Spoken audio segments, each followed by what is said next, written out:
Welcome to the DJ Rhett podcast. As always, I'm your host, DJ Rhett, and with me in the studio today, live in the flesh, Ms. Jessica Domangue. She's running for council. You actually running for representative now. I'm you running were on the council. I am on the council. You am on the council. Yeah.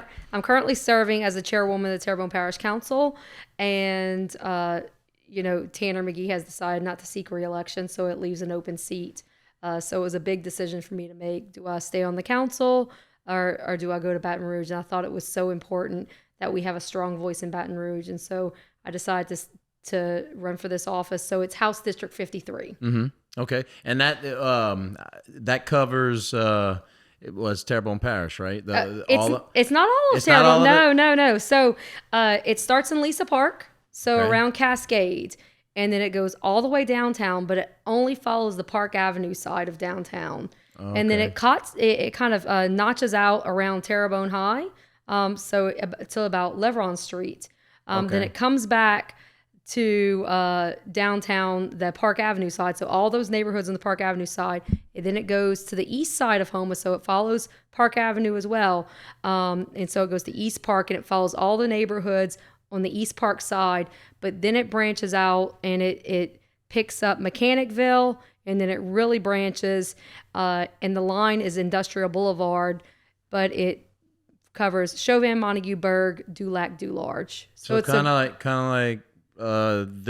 these two fingers of the parish kind of here. Like if you look at it that way, kind of like what you want to say, maybe the east side of the parish, kind of, and so I would say the east side and all of central, the kind of east central, and all of your lower lower bayous. I would call that kind of the lower bayou areas, because it really covers 4 bayous. Okay. What was what's the whole structure behind that? Do you know? Like just they had redistricting every 10 years. You have redistricting, and so we're up for for the new elections with the new maps this year.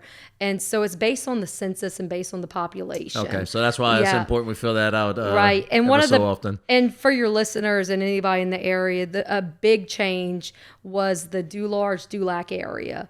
So that was in Barrel-Amity's district. Mm-hmm. However, now they're in District 53. Okay. So that's a whole new ball game over there, because they were in Ms. Barrel's district, who, congratulations to her, she went unopposed. Mm-hmm. So we're very happy for Ms. Barrel-Amity.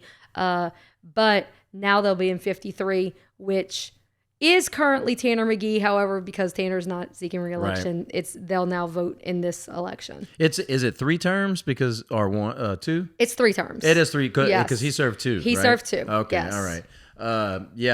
I spoke to Tanner the other day actually in the coffee shop. Told him hello, and I think he just when you get in that realm, it's a very stressful area. So you're gonna need a hard nosed, hard hitter, and I know I've seen the stuff you've done on the council and stuff like that. You've really moved some stuff, and I've liked what you've done. I think we need a fresh, young energy in our government. I absolutely agree. I think that you have so many people who have been around so long, and they just lose that energy, or they lose that passion, or they just run out of ideas. And I've been on the council for 4 years, and we have done so much in 4 years, despite all the challenges we've had with COVID and the hurricane. I mean, and I hate to always bring it back to that, but it is true. But in District 5, we have done more projects and brought more to the area. Look at the downtown revitalization. Mm-hmm. Look at the drainage projects we've done.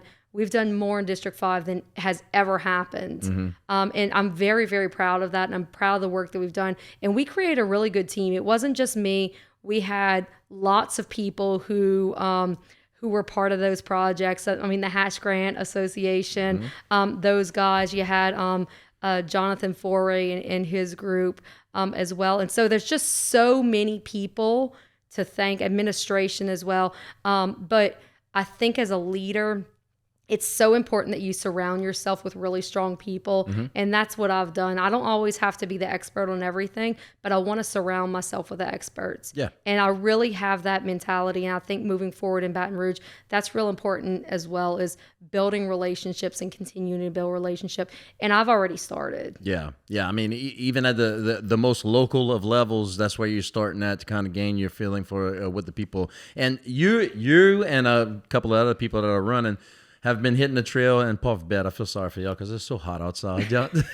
we were walking a couple weeks, and thankfully it's cooled off a little bit. We were walking actually your neighborhood. We were walking a few weekends ago, and it was 104, 105 degrees. Ridiculous. And everyone would say, you want some water? And we bring a wagon with us with like an ice chest with like waters and Gatorades and everything. So we stay hydrated, but we also know when enough's enough. And so there's been a couple times I just said, look, I got to take a little break. I can't go anymore. But, and I'm going to mention this several times, we found out Tanner wasn't seeking re-election a month ago. Mm-hmm. And so typically when someone is running for a House district or a parish-wide seat or a parish-wide elected official position, you have a year or a year and a half to prepare. Yeah. And we had 6 weeks. I mean, we've had... it's been a whirlwind. Usually, your incumbent is gonna seek re-election. Absolutely, so nobody. This kind of caught everybody. This kind of caught everybody by surprise, and so we've been boots on the ground trying to hit as many people as possible. We know that we're not going to reach everybody. Mm-hmm. It's mathematically impossible. It's just such a big area and such a big district. But we're trying to reach as many people as possible. And I appreciate you bringing us all on the show because this is also helping us reach people as well. Yeah. I mean, and one of the things that I like to do is, I mean, I have an older generation that watches me because of the Cajun humor that I bring back from when I was little. And I also have a younger generation that watches me because I bring some of that older stuff to the table and they're kind of interested in what's going on right there. So, we were talking, I talked to Miss Kimberly before we did this podcast, and she was talking about a generation gap, and that's true. We have a generation gap between, the mamas and papas, and now the petits enfants, a little bébés that I call. And it's kind of like, I mean, I don't want to date you or whatever, but I'm in my 40s, so I'm like in between that, and it's kind of like, I felt like over the last maybe 20, 30 years, while we were, raising our family, trying to get things right, trying to figure things out, we kind of lost sight of what was like around us. That was the parish. I don't want to blame like COVID and the hurricane on a lot of the problems, which exposed a lot of problems, but the parish was kind of crumbling before our eyes a little bit too. Tell me about that. Is that what kind of opened your eyes to want to run for this local seat? I'm talking about the council for right now. Your early okay, pursuit. So that's a very loaded question. Yep. I want to unpack a lot of that. Okay, it's go ahead. It's going to take me a little bit to unpack it. So running for council, I was running against a 20-year incumbent, mm-hmm. And no secret, I'm 100% transparent. My husband Chris ran for that seat 2 previous times. Mm-hmm. So Chris had run for council a couple times. I wasn't ready. I was young. I had 2 young babies. It wasn't my time. Right. I was involved in other things. It's a big responsibility. Yeah, it's a big responsibility. And so Chris, we always want to make a difference in our community. And so Chris ran. He came out very short in both elections. In one election, I believe he came up just 17 votes or something. I mean, it was really, really tight margins. And after that second loss, I got really involved in the Republican Party. And I got really involved in the Republican women. And I started traveling to all these conventions around the state. And it's kind of funny because she's running for governor. But at one of my first conventions, Sharon Hewitt got up and did this amazing speech.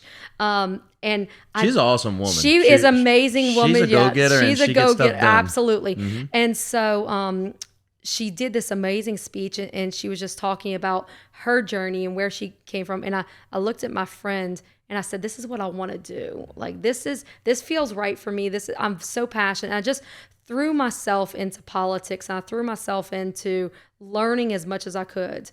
And then when it came time for the 2019 elections.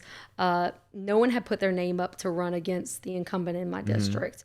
And we waited and waited and waited, and it came up to the last hour. I mean, it was like lunchtime on the last day of qualifying, and I called my husband up, and I said, honey, nobody's put their name up.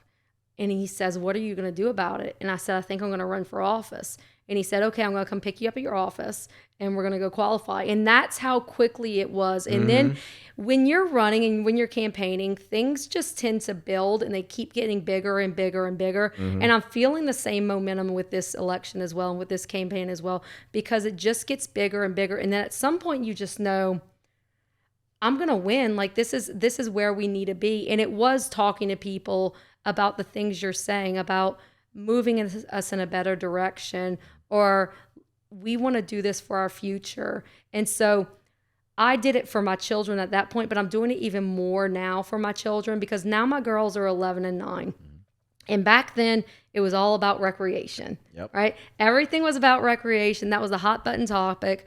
We made some strides, but I didn't realize how difficult it would be to make changes whenever I got in. And we made some strides, and I'm very proud of the work that we did in recreation. And the next council is going to be able to move forward as far as what we implemented this term. So next term, I know that they're going to be able to move that forward, and I'll be able to support them in any way I can in Baton Rouge as well. But it was recreation. But now it's more than that. Now it's, I want to have Terrebonne Parish be a place that in 15 years, my children are investing. I don't want to be packing my children up and sending them to another state because there's no opportunity. And it's not just Terrebonne Parish. This is the state of Louisiana. We just have had the dagger in the coffin because of Hurricane Ida. But it's happening everywhere. And so I think it's so important that we have a great group of people and the right group of people and the right elected officials to be able to make those decisions and to be able to move us in a better direction, because we haven't been going in the right direction at all. And we all know that, and we all see it. Yeah. I think I always say this too. I've been doing stand-up comedy, and I always say, hey, you ever follow a group of people from Vermont? Do you ever follow people? No, because there's no spice over there. The people in Louisiana down here, there's so much spice, there's so much interest, there's so much intrigue in everything we do. Everything from our cooking to our heritage to fishing to whatever it is we do. We are so passionate down here. So I think, like I said, it's a recurring thing. I think, our generation, we're just we got so busy, and we went from a time where we had no technology to a time of like, we can get whatever we want like this, and we're stuck between old school and new school. And I'm I'm glad you said that, because that was the other part of that question I wanted to unpack as well, as the generational gap. And absolutely, I see it. I'm on the council, not only a generational gap, but a gender gap. Oh yeah, I'm the only woman, right? Yeah. Oh yeah, it's true. It's true. I just see that, so many women they say, or so many young people I'm not even young, I'm 41. I mean, we're so it's not that we're young. We're right at our prime. I feel we're in the middle. We're right in the middle, exactly. But we have enough experience to be able to say we want to make really effective changes. But so many people I talk to say, oh, I don't have time. I don't have time to this. But we have time for Mardi Gras, and we have time to be involved in all these other things. And for me, this is my hobby. Like, this is my passion. This is because I have these children that I feel like I want to make this state in this parish a better place for. And so for me, that's my passion. That's why I do this. The generational gap, though, it is true. And I serve with a very diverse population of people on the council. And we do have the people that say, well, I'm not going to listen to what you have to say because you're young or because you're a female. But then I also have people that say, I'm going to listen more because you're young and because you're a female, and your voice matters more. And so it's finding that balance. And I feel as though we as the 40, 50-year-old population who now our children are a little bit older. Now we have a little bit more time. We have the most energy to be able to make a change. Right. And so if we all come together and say, you know what, we're going to work really hard at this because we're passionate about it. And I'm sorry to say, but 67-year-old guy, you've had it long enough. Right. And I don't want to say, but I mean, you know, this is very casual. But we've given you your opportunity. Yeah. Now it's our opportunity. Exactly. It took you that long and nothing has changed. Well, we need to shake the sugar trio, however you want to say it. Absolutely. And you can just look back at what I've done on the council. I mean, we've worked so hard in District 5. And so anybody can attest to what we've been able to accomplish. And maybe it is energy. I don't know what it is, but it worked. And we're going to bring that same amount of energy to the state. Mm-hmm. So what would you say is different going from the council going to rep for the state? I mean, do you foresee anything that's going to be different in that aspect, or you think you could get more done on that seat as opposed to here? It's a completely different job. Oh, gotcha. It's completely different. So you're going to Baton Rouge and you're creating policy and you're making laws that affect not only Terrebonne Parish, but all of Louisiana. You've also got to work with, 104 other House members plus the Senate. So you have to be able to make relationships with people. It's in Baton Rouge, so that's another thing. I mean, it's not in Houma, it's at Baton Rouge. So there's going to be a little bit more travel, which that's not even a big deal for most of us. Most of us commute in our everyday lives. Mm-hmm. But it's a completely different job. You're not talking about making a phone call and getting your road fixed or getting your drainage plugged. This is very intense conversations that you're going to be having, and it's not only affecting right now, but it's generational change. Mm-hmm. And so you absolutely need to make sure that you have the right person to go to Baton Rouge. Yeah, I had I'm actually going through Leadership Terrebonne right now. Mm-hmm. And what was it? It was probably 2 or 3 months ago when the state was in session.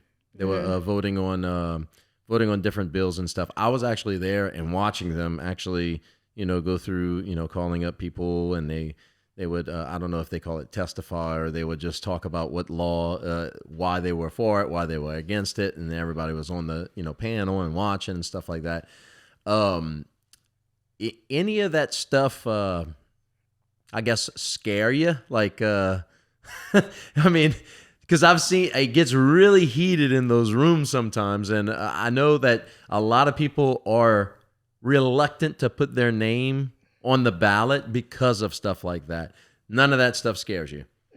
I'm a social worker. Nothing scares me. I mean, look, you've seen it all, huh? If you only knew, but I've been to those committee hearings as well, and they do get intense. However, I'm the only one in this race that's even prepared for that, or even to be prepared to go into those arenas and be able to have those conversations.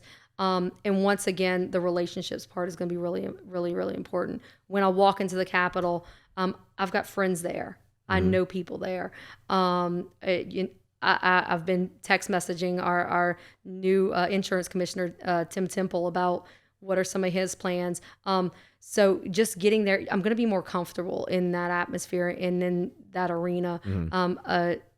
And so, no, it doesn't scare me at all. I've seen some pretty heated console on yes. TV, and I'm like, okay, yeah, no, probably any of those guys will be able to handle up on Baton Rouge and to see what's going on up there. But they have, they get really, really passionate, and people are, you got the the pro-lives and the pro-choices and the the whole gender thing that's going on right now, and that just blew up. And I'm glad we're having conversations like this, because this is me. This is just me coming from a regular citizen. I just think we let little bitty things control us. Like, really, is that a big deal? I mean, it's for less than 0.0% of the population. It's that, like, why do we let those little small things control us? I think if we just we all care about the same things, don't we? We want to have a better way of life for our kids. We want to have higher wages. We want to be able to have sustainability when it comes to the economics and the whole, viability of the state. So why do we let little things like that just, steer us in one direction? Do you think? I hope when you get in there, you're not gonna let that steer you. Like, just get down to brass tacks and let's get. No, and I do agree. I can agree and appreciate what you're saying. We have let national politics influence so much of what's happening in Louisiana. And if you really get down to it, the things that are happening nationally are not happening in Louisiana. Right. And we have abortion laws on the books. We need to just follow what we have. Mm-hmm. We have good laws. We need to follow what we have. So many times in the past, they've let these outside influences come in and tried to influence Louisiana. This past session was actually a budget session. So the only thing that they were supposed to be addressing in the budget session was the budget. Mm-hmm. How much did you hear about the budget? Not Except at the last minute, whenever yes, they had to bust the cap, right? Right. And then it was, so the only thing we heard out of there was the gender pronoun thing. Absolutely. That's what made the most noise, and yet that doesn't bother. Like, I don't know why that lets people just get so round up about it. I mean, I don't. I mean, I get it, but I don't. It's like, to me, it's silly. Right. We have bigger fish to fry than that. Well, and I would like to know, how are we going to fix our roads? What are we doing about this insurance crisis? Right. What are we doing about Hurricane Ida recovery? Exactly. We still have people with blue roofs, We still have people living in tents. Exactly. We still have people living in campers. Not only here, but I'm talking about, I'm going to Lake Charles from those storms, from Laura, Delta, all of that stuff. And I'm like, wow. And it's like, and I even say this, I see it on the national, we quick to send, money overseas, and we're like, hey, come on. Yeah, not only to mention, Terrebonne Parish had 103%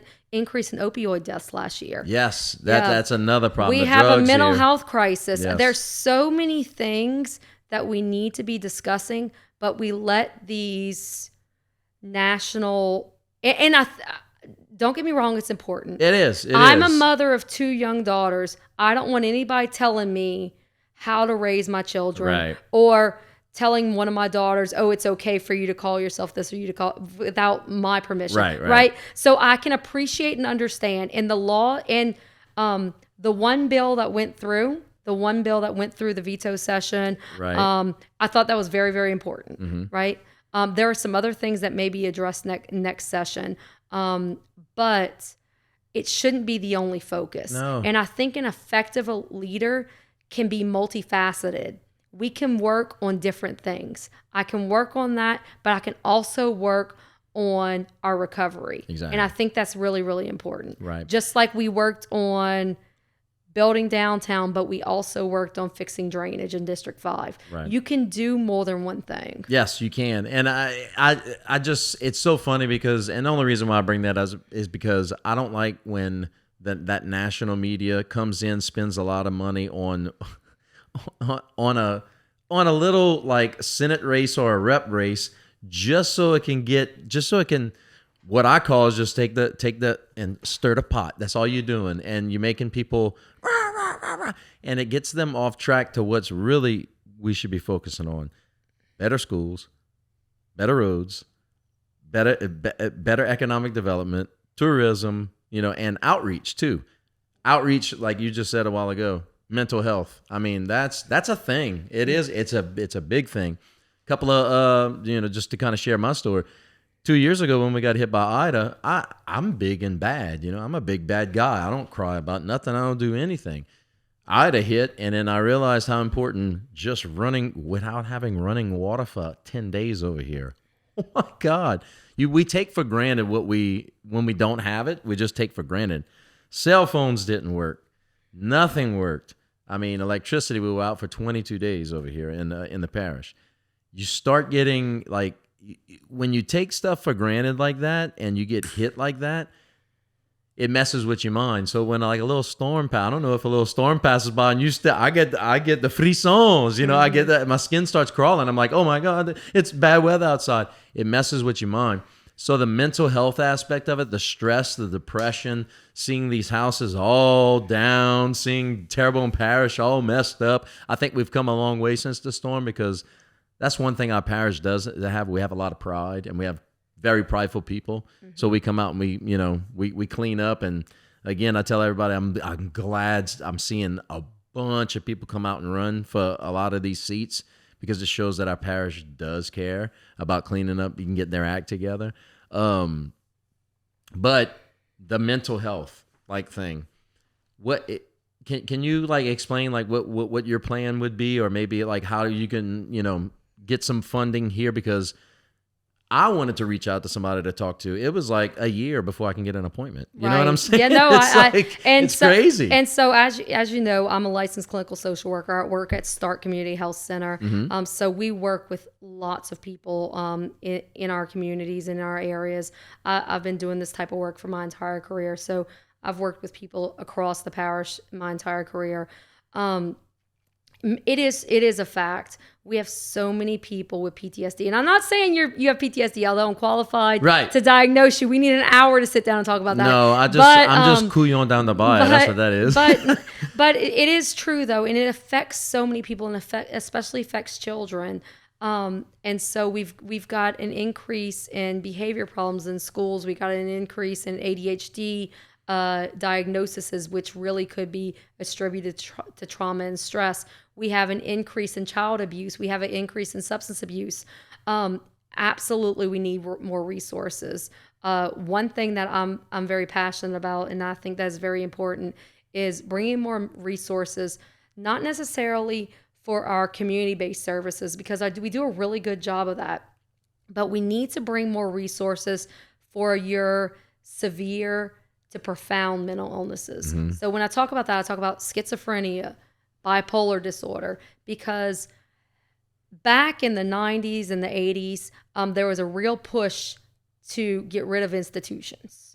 And I can understand that, because you want to treat a person like a human, like a person, right? Not put them in not locking them up, right? Yeah. And so we moved away from that, but it left a gap in services. So now the people with severe to profound mental illnesses that we see at the clinic, unfortunately, those people usually end up in the criminal justice system. So it becomes a revolving door, because they're never really getting the services they need. So it locks up our mental health systems, right? So that you can't get an appointment because we're having to service all these other people. But it also is locking up our jails and our criminal justice system, because now we've got an influx of people that should be receiving mental health services that they're not. We have some great programs that need to be funded, or they need to be better funded. ACT services. And we have ACT at the clinic that I work at. A lot of the other clinics have that, where they get a holistic approach to their care. They get care in their home. They don't have to go to a clinic. The clinic basically comes to them, and they get case management services as well as that. Another resource that we could also invest in is just building communities. So kind of like a Tatty Village or something like that, where people with severe mental illnesses could actually live in a space, get the resources they need, have case management, have a clinician there, but also gain skills so they can go to work and they can be independent. And then they're receiving the services that they need, and they're not on the streets, and they're not wreaking havoc, because we all know the same people who are wreaking havoc in our areas. But those things take a lot of money, right? Yeah, and they take a lot of push. But we need people as myself to even start that conversation in Baton Rouge, because without even this conversation started, we're never going to get there. And so, yes, I do have some ideas on that. And I've been reading a lot about what works in other areas or what has worked in other states. And I think that would be a really good push for us. I'd love to work with the sheriff on something as well, so that we can provide those people with services. Yeah, I know. Tim, I know the sheriff. You know him too. Tim, he's He's really good, and he'll work with anybody. And I know like going through leadership Terrebonne, that was one thing. Last month we went through the jail system, and it's like, man, you see the same people's faces over and over and over in there again, and it's a shame. That's doing us that's not doing them a favor, and that's not doing us as taxpayers a favor. You know what I'm saying? I'd rather use that money to go toward rehabilitation or to the betterment of that person than just pushing paperwork, put you out on the street. Good luck. See you in another 2 weeks. That's not just happening here. That's happening all over the country too. It's happening all over the country because we pulled away from those mental health services, and so I think though now that we see maybe what we're doing isn't quite working, and let's go ahead and let's sit back at the table and let's rethink the way we need to move forward because we all see it. I mean, it affects all of us. You couldn't even get a doctor's appointment for a year. We're booked so far in the future at the clinic. I mean, it's impossible to even get appointments. And then not only that, we as clinicians are overbooked, and so and then it burns us out. And you want to keep us right. going because we're the ones actually providing the service. And so we need to look at the entire system and see a better way of doing things. Yeah. Do you think this mental health crisis has blown up since the invention of the internet and all these just fingertips and being everything at your, I mean, you literally don't have to go anywhere. You could just sit at your house and people could bring you stuff all day long. Well, it's a positive, I think, and it's a negative. I think there's I see that we kind of compare ourselves a lot to other people and see, why do they have and we don't have? And it happens a lot in Terrebonne Parish too. Oh, yeah. And you hear it. Why is the town get stuff and the bayous don't get stuff? And we're always kind of comparing ourselves to other people. And I think that we need to say, all right, well, how are we going to build ourselves? Right. Like, how are we going to, maybe they have something we want. Well, maybe, how are we going to get that in our area? Or how are we going to make that happen? But I do see that as being negative.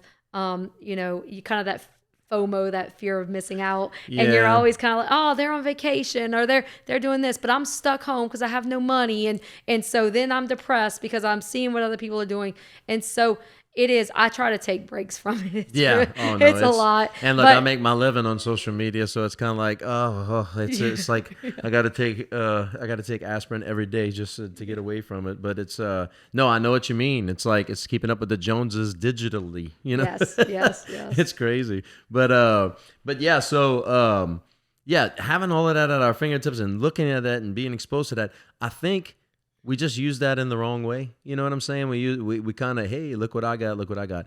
But I think if you get in office and you do what you do, you can actually use that to the good. I think one thing that we're missing here in Terrebonne Parish and even is just follow up and just showboating what we got. Because like the other day, for instance, I love what they're doing downtown. Okay. Now, a lot of people think, tax, right. They start yelling when I post like, oh man, I can't wait to watch a band. I need the bandstand. And I'm like, a lot of people don't understand that was Hash Grant that raised the funds for that to put it up.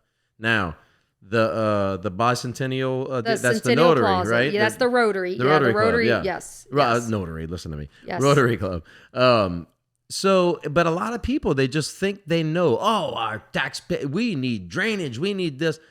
I think we do a bad job. I'm talking as a whole, as a community, getting out information, like as far as like outreach and saying, hey man, this is what's going on right now. If you have a problem, hey, I'm here. You know what I'm saying?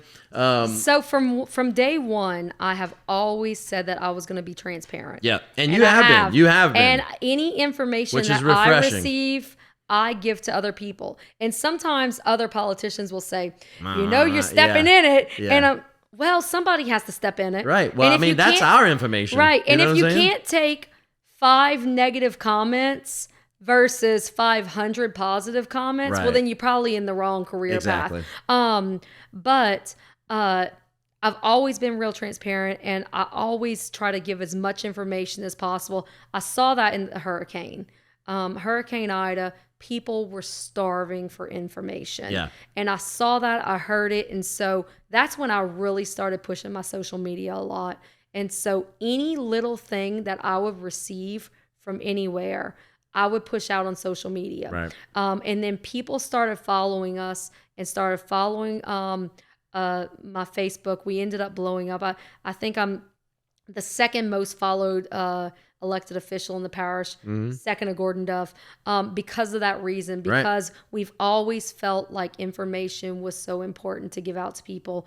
And I continue to do it, and I will continue to do it in Baton Rouge, because there are so many things that happen that we just assume, oh, well, it's our tax dollars being wasted, or they don't really fully appreciate or understand what went behind it or what happened. One of the biggest things that I can think of is during the hurricane, if you remember correctly, we had all these debris trucks, right? Yes. And so we had the FEMA debris trucks, and then we had the trash trucks, and we had this truck and that truck. And so a lot of people would say, well, why they're not picking up this and why they're only picking up this. But the reason that was because they were only allowed to pick up debris, and it was only one truck was only allowed to pick up a certain type of debris, and one truck was only. And so when I started explaining that to people, they said, oh, well, that makes sense. I wish somebody would explain that sooner. And I said, and so I've always tried to make sure that I try to give whatever accurate information I can. Some people have gotten upset with me and said that I was showboating, but it's not that. It's not about my ego or about me getting attention or getting likes or anything like that. It's really about information. And I promise, that's one thing I can promise the people of Terrebonne Parish, is when I am elected to go to Baton Rouge, I will continue to do that. Yeah, that's awesome. It's a free means of media, and it's very. That's what I do for a living now. I have a lot of customers that ask me to do their social media. They don't know what to say, what to post, or whatever. As an elected official, it's very easy for you to go live on your phone and just be like, hey, Terrebonne Parish, it's a great day, great morning. Hey, it's supposed to maybe 20% chance of rain. Grab your umbrellas on your way. That goes a long way. It's like, hey, good morning, Vietnam. It's just like hey, good morning, Terrebonne Parish. And it's refreshing to know that you're gonna have that your elected officials have your back. That's what I like about Archie Chasson. He gets on and he uses his social media. He gets the information out and I think when you came on, I was like, it made me more interested to watch that. Just because I'm like, well, we got a woman on there, and you can't hide anything from a lady, so she's gonna, if something's back there to hide, she's gonna find it. So I think it's real interesting that in an old boy system of Terrebonne Parish, it's refreshing to see a lady in there and doing her thing. So, and then you've kind of made your way up the ranks in there too. Over the last couple of meetings. Is it Darren was the president, right? Or is the president? How does that work? Okay. I don't even know how it works. So every year the council elects one person as chairman. Chairman, that's what it is. Yes, and so every year someone gets elected as chairman. So Steve Trosclair was our chairman the first year, and then Darren became chairman for the next 2 years, and then I'm now chairman. Chairwoman for the fourth year, and you're elected by your peers on the board. Right. So you're elected by the other 9 councilmen. All councilmen in this situation. So it is a pretty prestigious position, and I'm very proud to be, 1, the only woman, and 2, a first term council person being elected chairman or chairwoman. I think that's a really big deal.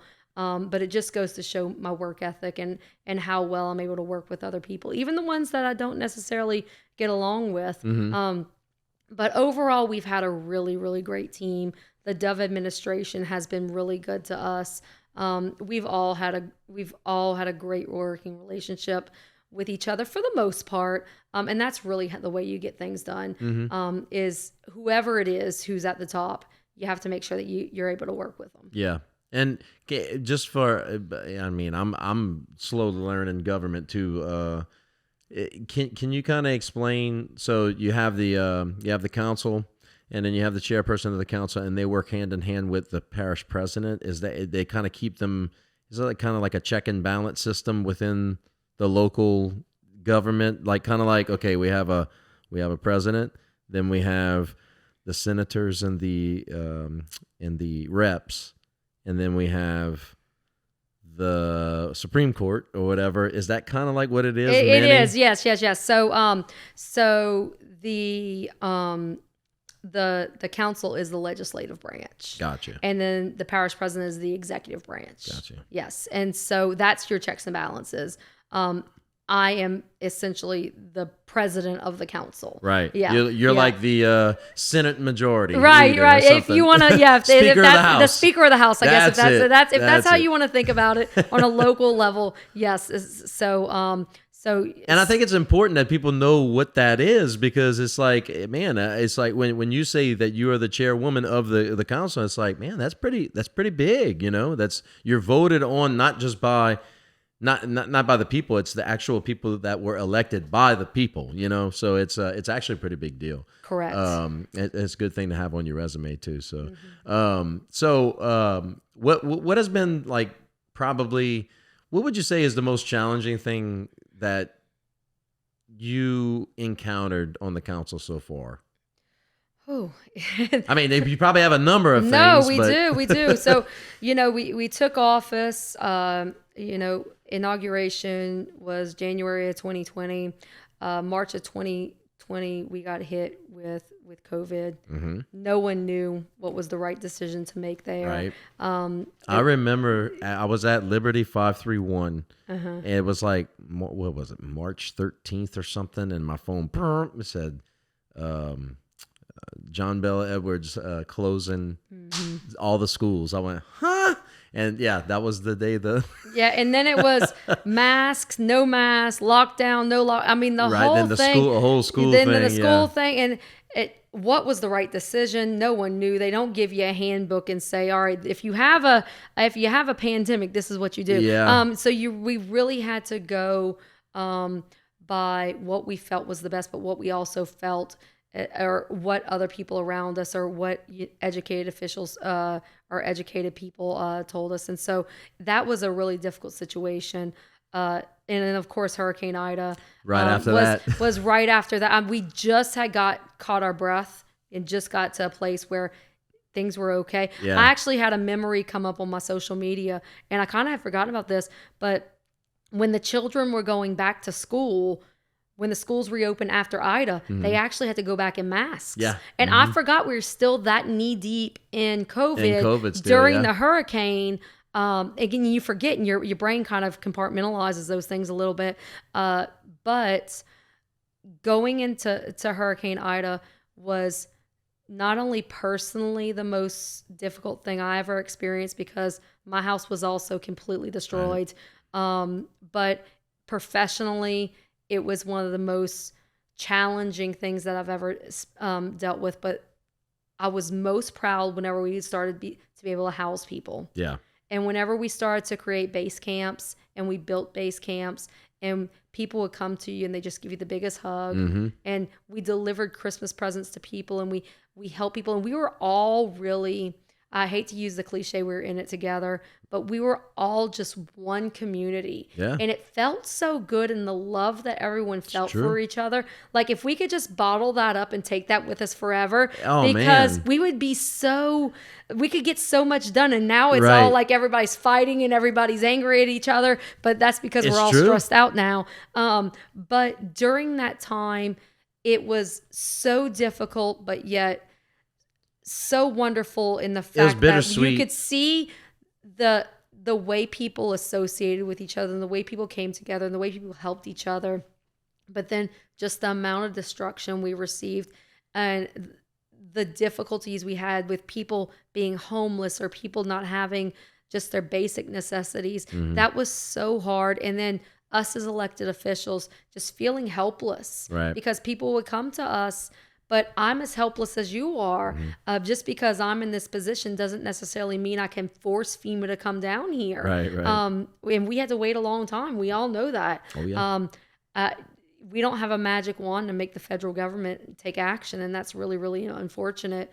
But I also feel as though on a state level, we need to do a better job of our disaster master plan. Yeah. And I think that that's something that I can bring to the table as well, especially having the experience here in Terrebonne Parish. And you know how it is. These people, they're in these offices, wherever, and they say, oh, well, this is how it's going to go. But then when you sit back and say, no, it didn't go like that at all. Right. Like, it was really tough over here. Yeah. Like, you have no idea what it was like whenever they say, oh, you're okay to fend for yourself for a month. No. We can't fend for ourselves for a month when people don't have a house or they don't have a roof or there's no food or water. It's crazy. It's like, that's what I said. When I take, you take the basic necessities of life for granted, running water, electricity.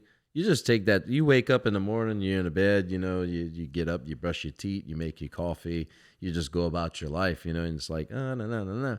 But you get hit by a hurricane, your house is half falling apart, leaking, you got your kids over here, you got your in-laws, you got your parents that you're worried about, you got your neighbors that are, one house is completely destroyed while one's unscathed. It's the weirdest thing.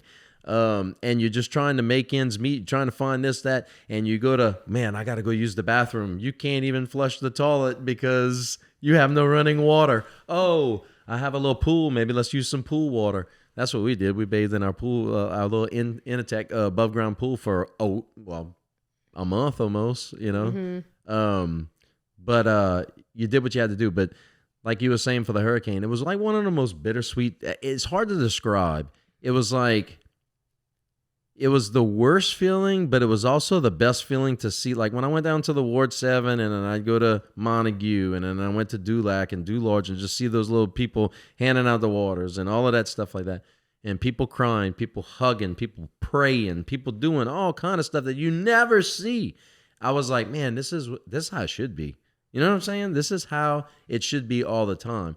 But then we get back to normal and we start taking stuff for granted. I mean, we're human beings, so we always do that. Absolutely. But I think we really need to bring those stories of Ida out there, those stories of survival, those stories of caring, those stories, and we need to celebrate that more. We need to show people that we're not hardhead on the social media like they think we are, and we sway one direction or the other. No, we got some really, really awesome people down here in Terrebonne Parish. We absolutely do, and we all had our hands in the recovery in what way or what is happening as a recovery in one way or another. I mean, I know you were down here, working with the people in crying live on Facebook, right? And I was in town in the city, and we were all working. Mm-hmm. Everyone was working. Everybody was doing their part and doing their best in one way or another. It's like it magically came together. It's like nobody said, okay, right here we're going to do this. It's like everybody just kind of did their text messages, hey, what's going on? And then I was like, hey, y'all feed me some information. Where can they go? And then I'll get live on my Facebook page because I had a huge following just watching me because I was like crying, oh, we ain't got nothing. People sending all kind of stuff. And I was telling people, go here, go here. Communication. We just need to celebrate those because everybody, that was a huge victory how we pulled together. Yeah. And we were doing the same thing as well. I was using my social media and I was reaching out to as many people across the state as I could. And people were sending truckloads of it's ridiculous how much I was getting. Yeah. And it was just like, okay, go here. And you're the same way. I mean, just connecting with the people that you could connect with.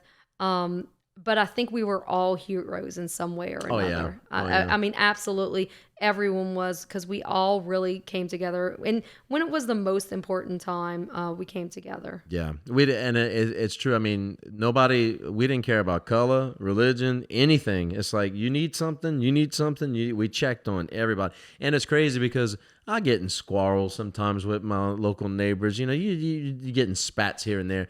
But when the hurricane hit, all that went out the window. It's kind of like, oh, we're all children of God now. We all in this together. We all got to fend for ourselves. So, but that's one thing that I could say about Terrebonne Parish is that we do care about each other. Absolutely, we're a strong community. But but look, We gotta take this to a fun level, okay? Because Oh, I good, can't do this. good. I can't do this without just ending it. I mean, we could talk about politics all day long, but I like to talk about funny stuff too. All right, good. So where you from again? Where you grew up? Where you were Oh born? gosh, you're gonna ask me this, and Yes. you're gonna you and then all you. Okay, so don't hold it against me, all right, guys. You're not a Fouchonier, huh? No.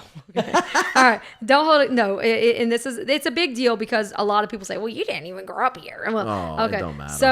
So I grew up in St. Mary Parish. My daddy was a shrimper. Okay. My great grandfather owned a fish dock. It was Casso Fisheries. So fishing was in our blood. I ended up on a shrimp boat when I was 6 weeks old. My parents brought me offshore. So I grew up in St. Mary Parish. And then when I graduated from high school, I moved to Terrebonne Parish. Went to Nichols, got a bachelor's degree from Nichols, and then I got my master's degree from LSU. And when I was in LSU is when I met my husband, Chris. Chris is from Chauvin, Right. as you know. Right. He's got deep roots in the Chauvin area. And so Chris and I got married, and we both decided that we love Terrebonne Parish so much that we were going to make this our home. Yeah. So I've been in Terrebonne Parish for 23 years. Yeah. So I've been here longer than I've been anywhere Yeah, else. you ain't got to Yeah. screw the naysayers, you know. Right. No, actually, I talked to Darren Guidry, and he's from Patterson too. He's from St. Mary Parish as well. Yeah. Yes. So y'all coming over, taking over Terrebonne Parish. No, I like that. I just mess with the Fouchoniers. I mess with Lafourche Parish because they don't know how to play Pedro. Them, you know, I always make fun of that. But no, that's cool. I ain't gonna hold that against you. You know, you married into the bayou, so you're I'm married good. to the bayou. You're I tell good. people that. Yeah. You're good. All right. So look, we're gonna pull this is called Pod Decks, and we just pull like some random questions, and it's just silliness, and I'll read it and see if it's even okay. Let's see. Would you rather blow up 100 balloons or lick 500 envelopes? Oh my God. I want to blow up the balloons. I think I'd lick the envelopes, and the only reason is because probably after the 10th balloon, you ever get that? You start blowing up a balloon, it starts hurting right here. Yeah. Hurting your jaw. Yeah. 100, that'd be hurting. But the taste of just one envelope, you probably have nothing. It's probably like licking a Popeye's biscuit or something. Yeah, that would be awful. I don't know if I could do that. No. Okay, let's do another one. Let's see what anything better. Okay. Would you rather pizza rolls or pizza bagels? Oh, pizza rolls or pizza bagels? I want a pizza roll, but I like it whenever it's real hot in the middle and it burns your mouth. Oh yeah, like Yeah. you got that little blister on the top of your palate after a while. Yeah, I don't know. I haven't. I've been eating those little pretzel bagels lately. Those are so good. I don't know. Maybe throw some pizza sauce on that with a little cheese. That might be good. It might be all right. Yeah. I don't know. That sounds like pastelato. I don't want that. No. All right, one last one before we go. Let's see. Right. All right. Oh no, we're not gonna do that. That's a bad one. Yeah, we're gonna skip right over that one. Nope, that's another one. What deck is this? Is this the midnight deck? What is that? This isn't the drinking one. That ain't the drinking. That ain't the drinking game one. Okay. All right. Let's see. Okay. Yeah. If you were stuck in an elephant. If you were stuck in an elevator and you were forced to listen to one song for 10 hours, what song would it be? It would have to be something by Willie Nelson. Willie Nelson. All right. Yeah. I would have not expect that. Willie, what's your favorite song from Willie Nelson? I like Georgia on My Mind. I have a deep love affair with Willie Nelson. He's still kicking, huh? Right now. He just made 90 years 90, old. yeah. So let me tell you my Willie Nelson story real quick. Give me that. So my mother was Australian, which is a whole nother thing. So my mother was from Australia, and she came to the United States, and she met my dad, and she went and worked for my dad on a shrimp boat in Texas. And one thing led to another, and they had me, and they got married. Well, my mother ended up moving back to Australia after they divorced. And so I kind of went back and forth a little bit to Australia and here and there. But my mother passed away in 2008. But whenever she was still living, she would always tell me this story about Willie Nelson. And she'd say, whenever you're a baby, I brought you to a Willie Nelson concert, and we went backstage, and he touched your hand. And Willie Nelson was her favorite artist. So I just have this love affair with Willie Nelson. And so I've seen him in concert. I saw him at the House of Blues. It was 2010, I believe. And we were front row for Willie Nelson. Of course, I'm crying like a baby. Listening to Willie Nelson. Right. And we had tickets again. It was 2 years ago. He was supposed to come back. And then he ended up canceling because of COVID. Yeah. Yeah. And so I'm hoping that I'm able to see Willie Nelson one last time because he is 90. But I have this. You never met him? You've seen him in concert, but you never met him? Yeah. No, okay. And that would be awesome to meet him and tell him, hey, you touched my hand. And then so sometimes whenever I get in a mood or whatever, I'll listen to Willie Nelson music, and it makes me feel good. I don't know. It's just one of those connections that I have. But he's probably one of my favorite artists. That's awesome. Yeah. I DJ, so I like everything. It does not matter. That's like my wife. She gets aggravated with me. So I don't know if you have ever seen that movie. I think it's with Jason Bateman and what's her name? Melissa. I think her name is. It's the one that played Ursula in the live. Oh yeah. Her. She's like singing every song in the car, and he's like, he changes the radio station, and she knows every song. That's how I am. So it really doesn't matter. I'd probably want to listen to like Rapper's Delight, like, because it's just so long. It's 14 minutes, so 10 hours. We'd probably I'd listen to it 100 times. We'd be all right. I hip hop, open up these doors, to get me out of this elevator. Not elephant. I read that too fast, Well, Ms. Jessica, thank you so much for joining me on the podcast. I hope everything works out for you. I hope you can get some stuff done for the state. I know you will, because I've seen what's happened in the parish since you've been on the council and everything. And good luck with everything. And if there's anything I could do for you, let me know. Thanks, I appreciate it. Not a problem. All right, and we'll see y'all next time on the DJ Rhett podcast. Bye bye.